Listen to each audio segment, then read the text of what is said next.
Welcome to unprecedented and unmitigated Khaled Fatal broadcast.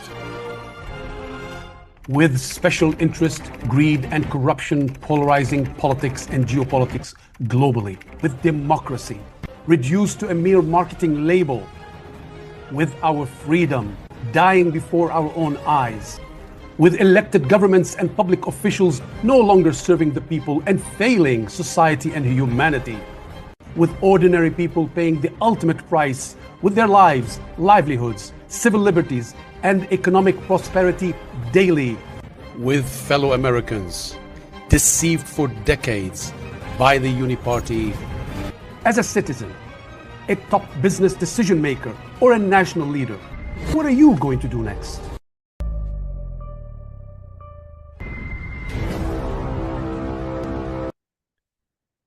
I've been saying this during the campaign trail, and if you remember this, at least it'll make you smile. For the last 3 decades, at least the last 3 decades, whenever America is facing an election, the American people face the choices of shit versus shittier. We vote for shit to prevent shittier winning, but only to discover that the shit we helped win turned out to be the shittiest.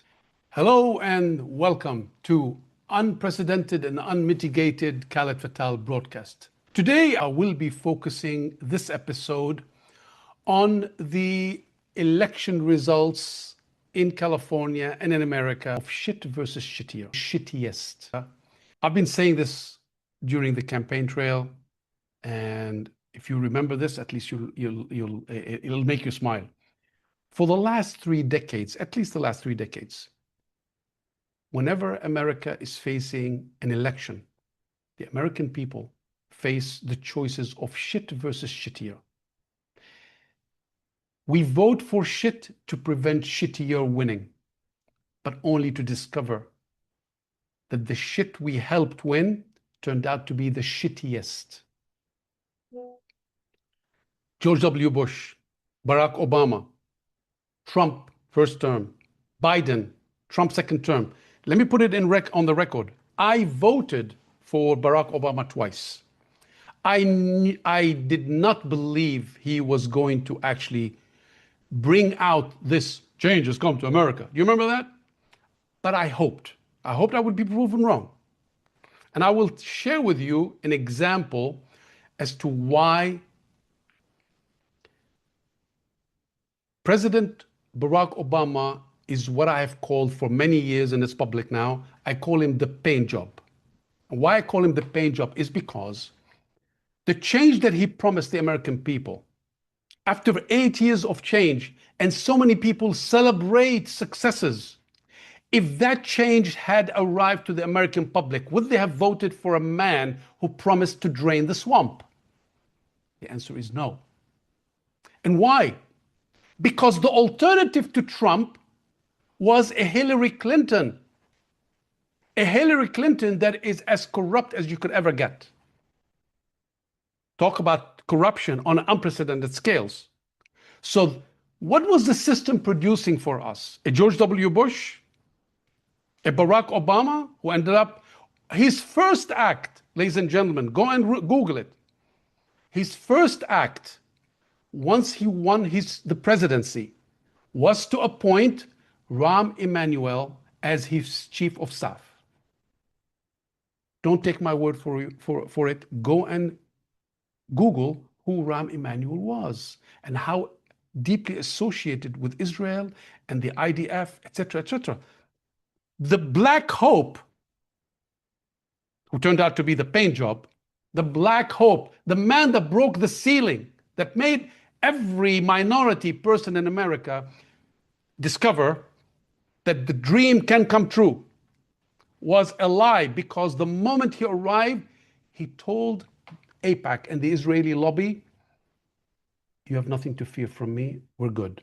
Because he appointed his chief of staff. The chief of staff at the White House is the most important person.